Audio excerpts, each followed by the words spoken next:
Welcome back to Approaching Infinity, the show where we focus on all things finance, innovation, and technology. Today, I'm pleased that we're joined by Mr. Tom Cobin. He is a TEDx speaker, Emmy award-winning journalist, and the founder of Dynamicoach. His career spans television newsrooms, pharmaceutical boardrooms, and the coaching of Fund Launch's top fund manager. He brings a rare mastery of communication that transforms how leaders show up in the world. In today's conversation, we're going to explore how founders and professionals can craft their personal narrative into powerful stories, translate dense investor materials into compelling pitches, and elevate their presence to lead with clarity, confidence, and purpose. Mr. Cobin, welcome to the show. Anything I missed? No, that was a great introduction. I really appreciate it. And, I love the title of your podcast. We think of infinity as something that's unachievable. Throughout my business career, I've heard this expression: if you chase perfection, you achieve excellence. We're never going to be perfect. We're never going to reach infinity, but chasing it gets us to our maximum possible level. So I just love even the name. And I think it's a great focus for us to have our conversation here today. No, thank you. And that's truly, honestly, the meaning behind the show name. So, when we were originally prospecting and looking at guests for Value Add, we stumbled upon you, and you just, as we previously discussed, you had a myriad of experience. They seemed like the perfect guest to empower our audience of like, how do you communicate information better? How do you get your main points across? And how do you make things stick and resonate with your audience? So if you don't mind, do you mind jumping into a bit of the hero's journey? Where'd you come from? How'd you start? And how'd you get to where you are now? Sure. It might be hard to believe, and I'm, giving away a little personal information about my age, but I have been speaking in public for literally more than half a century. I started in public speaking class, speech class, in 7th grade. I was 12 years old in a parochial school in New York City. My parents fortunately appreciated the importance that speech and communication would have throughout my entire life. And I still remember the burning fire in the pit of my stomach, the swelled throat, the sweaty palms, the physically shaking hands. But I pushed through it. And by the time I was graduated out of 8th grade, I had shelves and shelves full of trophies from all over the New York City area. So clearly I was doing something right. And in that case, I was using other people's words. You would have to express things like the Gettysburg Address or the Scopes trial summation argument. So they weren't even your words. But through that, you learn how to use your voice, and it's mostly voice. You're standing at a podium, and there's a little bit of facial expression and hand gestures, maybe body language, but it's mostly your voice. And that remains the single most important element for people to work on when they want to communicate. And that's what I've been doing. I thought I was going to be a doctor. I went to pre-med Cornell, dropped out after 3 semesters, worked for a couple of years in New York City, minimum wage jobs, deli clerk, gourmet chef. But then I realized I wanted to get back to school, and journalism kept popping out. And it was the elective that I had taken in high school English. So I enrolled at NYU journalism, and it was an immediate love affair. I started working for the newspaper as a photographer and writer. Down the hall was the radio station. I became a reporter, anchor, interview host.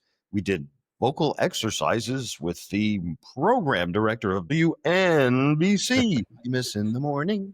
I'm still in touch with this. The guy's name is Buzz Brindle. He was one of the co-founders of MTV. So we had vocal coaches training us to use our voice. Now, of course, I don't speak like this in natural life, but it's a fun thing. It sticks. It's memorable. Right. I mean, just yesterday, we had this party of a family occasion, and one person was really late, not his fault or anything, but everybody said, hey, let's make a big deal when Brad walks in. So the door opens and said, and now everyone introducing Brad. So if you can train your voice to just imitate other people, you will gain so much more capability in your own expression. And that became important to me in radio. And then I graduated college. I went to behind the scenes at CBS for 10 years, but then I went on the air. That had always been my dream.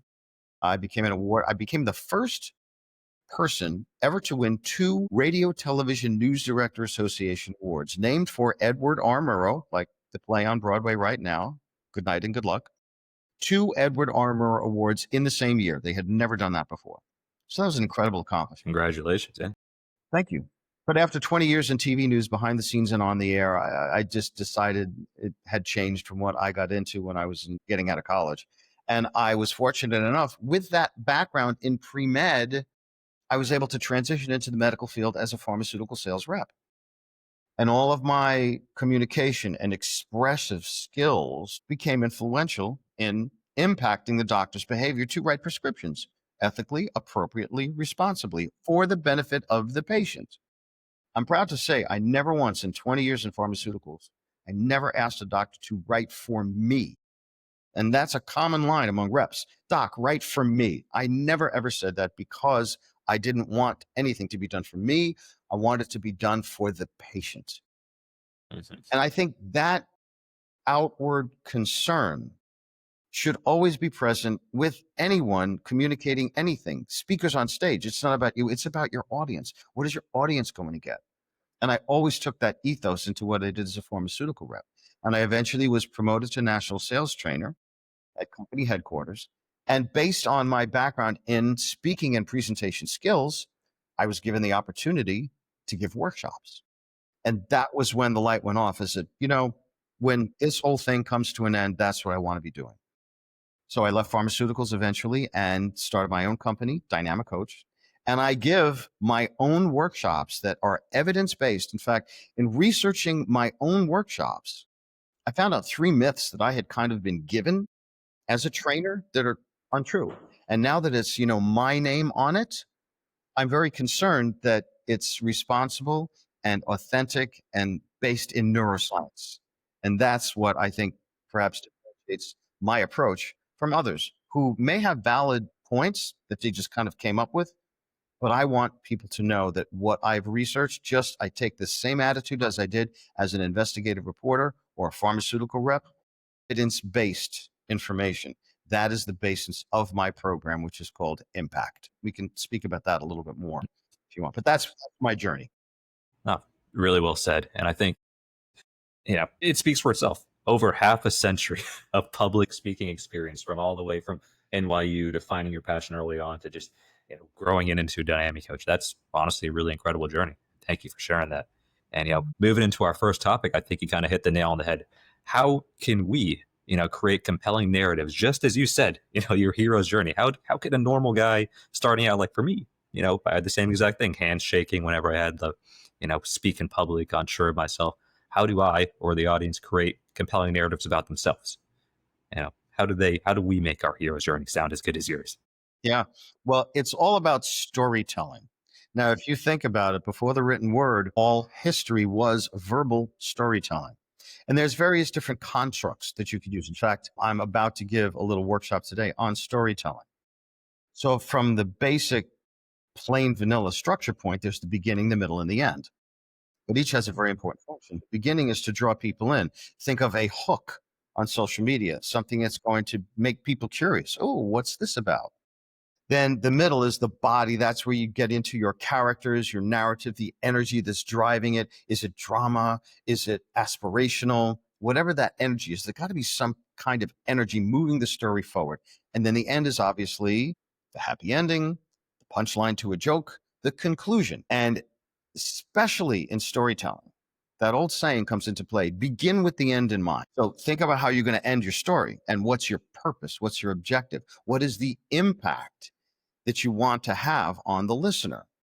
And then begin the whole story with that in mind, so you lead to the conclusion. In the same way that one of the best researched sales models shows, you don't begin with your product, you lead to your product. Same thing with a story. So the conclusion, the impact, the takeaway, in a sense, when you're telling a story, that's your product. And you've got to lead to that, set it up. And the best storytellers, they have you leaning forward on the edge of your seat. You can't wait to find out what's going to happen.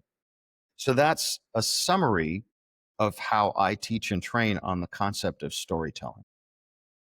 I really like how you outline that from beginning, middle to end, what to include in each part. Always start with the end in mind, because admittedly too, it's it's an interesting way to think. How do I truly want to end the story? How do I want to convey this information? What's the main point I want to get across? And how do I make it sound good? And I think that's a really good point you made. And there are 3 questions that I always ask myself in the process of storytelling as a journalist. They're slightly different forms of the same thought with a little bit of a subtle different focus. So what? Who cares? What difference does that make? Okay, so those are questions that you might hear somebody ask, just challenging, like, so what? Well, that's the start of why are you telling this story? So what?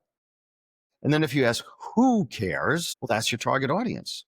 Who will care about this? Will the desired demographic in TV, 18 to 45, will they care? As a fund manager, will investors care about what I'm telling them? Who cares? Target audience. And then what difference does that make? That's the impact. That's the transformation. That's the ultimate purpose. And if you're not going to make a difference in how somebody thinks, feels, or acts, then what's the point? And again, those are the three types of transformation impact that you can look to be having. How somebody thinks, cognitive. And then based on those thoughts, how somebody feels, that's emotional. And emotions drive decision making. So the final step is a behavioral change. How will they act differently based on the decisions that they make because of how you made them feel based on what you told them? So it's this full circle. And if you think about it, it starts to really, really come together and make sense. It really does. Yeah, it's a full circle, full cycle. It's more or less a change in the mindset, I guess, the untrained individual would have to do. It's like, yeah. But the way you explained it, it was just so honestly clear. It sounded confident, sounded well put together. And honestly, it's a really great framework for, I think, anyone starting off and, even professionals. Moving on to the next topic.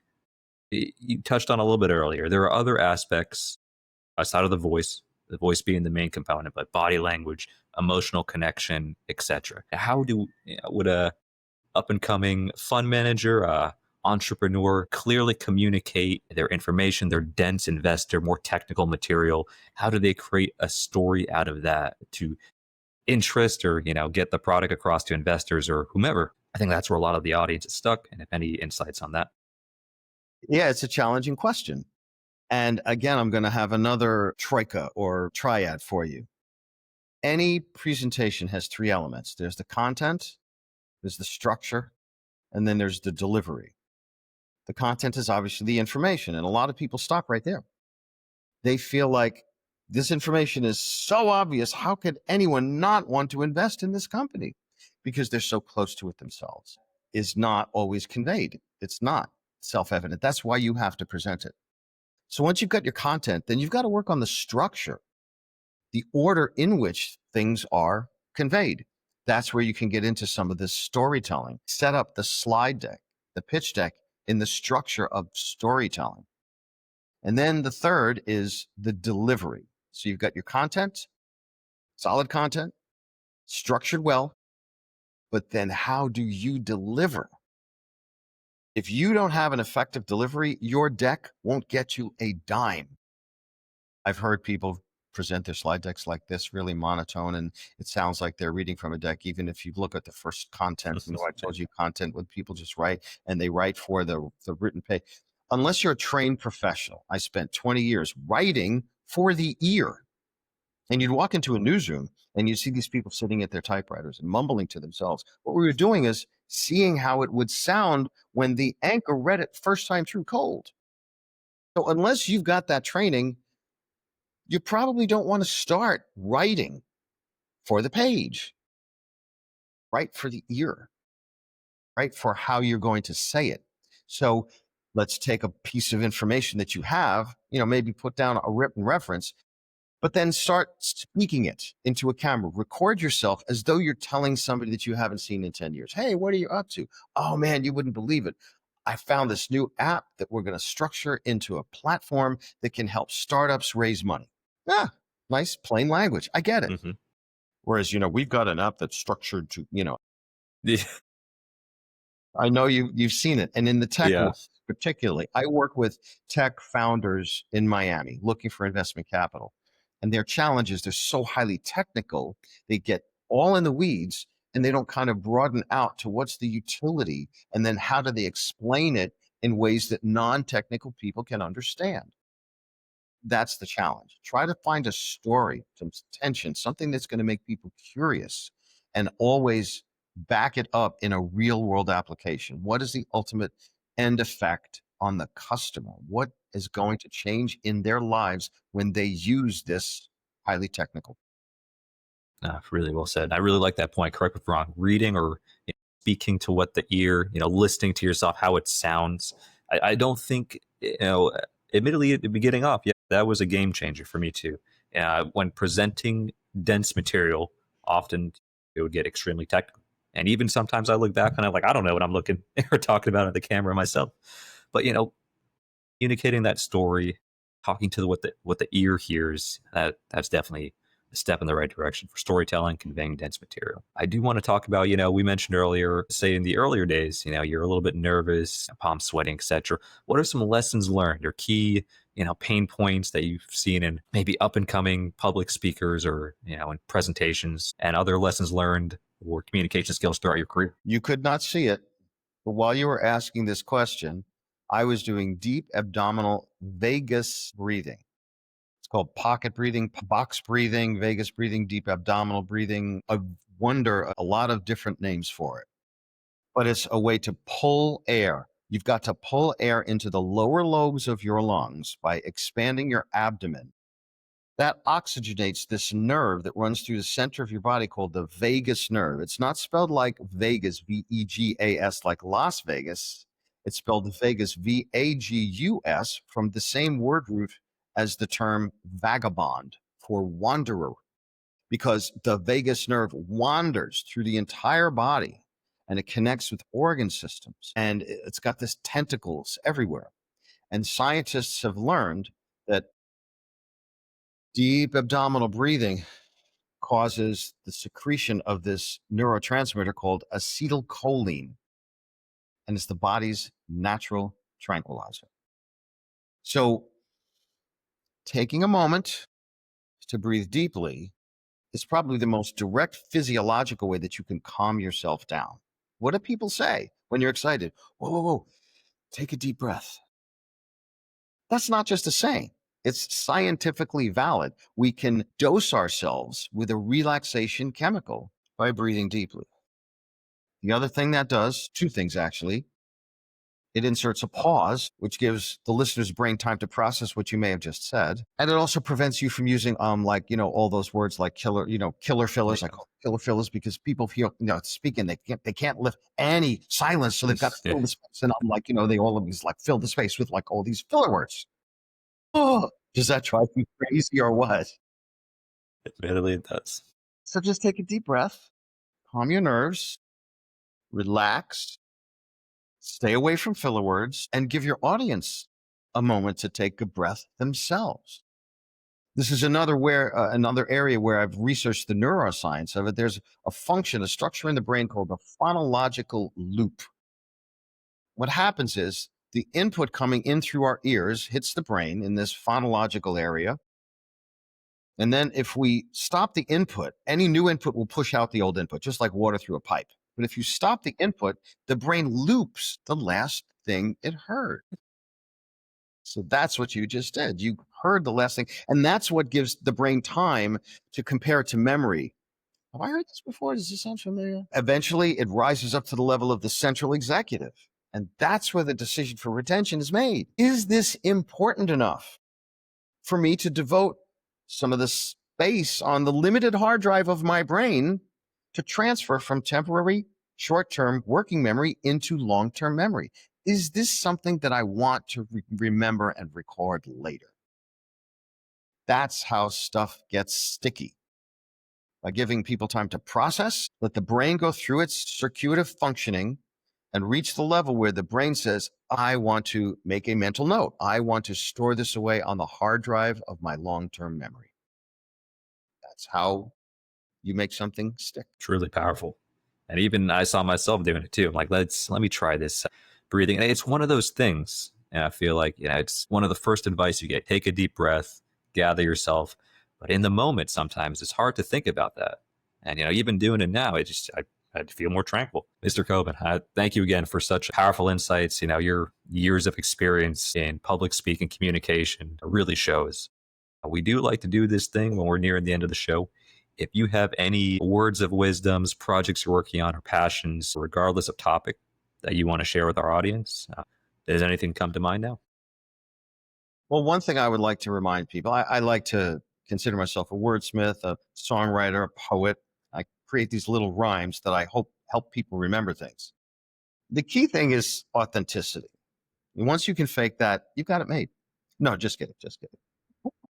No, really, authenticity is so important. We've all got our own voice. Now, we can try to emulate other people in terms of capturing some techniques that we all learn from each other. That's natural. You absorb from your environment. But when it comes down to your personal style, here's the rhyme that I've come up with for authenticity. Watch what other speakers do and figure out what works for you. Just make it your own. Don't be a clone. And eventually you will find your voice and people will say, that is the Tom Cobin vibe. That is the Justin Rupnaring vibe, right? That's what makes you unique. You become a category of one by doing that, by being authentic. That's my final words of wisdom. Whatever you're doing, keep that in mind. I love it. Don't be a clone, be your own. Even better that it rhymes. Mr. Cobin, if our audience wanted to reach out to you, where should they go? What should they do? Dynamicoach.com. There is a a summary of my impact method, IMPACT. I is eye contact, M is movement of all types, P is pacing and pausing, like I just described. A is authenticity, as we just discussed. C is confidence, and I have a step-by-step process for gaining confidence. And then T is telling stories. So we've covered a lot of that, but it's very clearly laid out on my website, IMPACT. There's also a place where you can drop your information if you want to become part of my community. As I build out my offerings, you'd be part of the distribution list that gets that, live workshops in Miami, and also my YouTube channel as I start to put content on there.